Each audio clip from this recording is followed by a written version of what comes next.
Tip! Totoo nga na nagsisimula na ang panahon ng tagulan. At ang bunga ng pag-ulan ay mga matitinding baha. At meron kami mga tips na ibabahagi sa inyo. Para sa panahon ng tagulan. Here we go!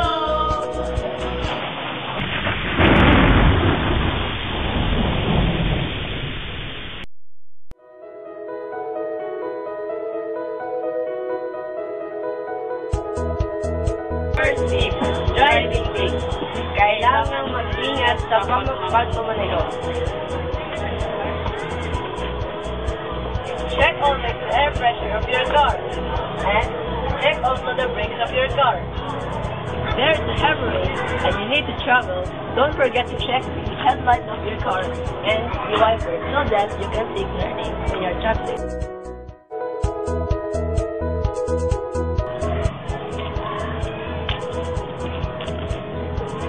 Next tip, Health tips.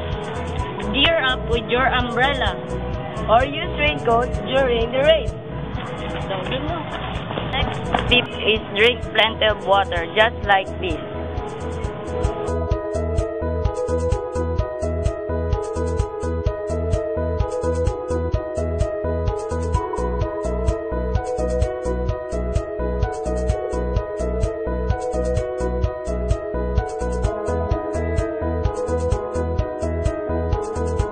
Kaya mga bro, huwag kalimutan ang mga ibinahagi namin na tips sa inyo para sa tagulan. Bye-bye! Wala ganyan ka ba?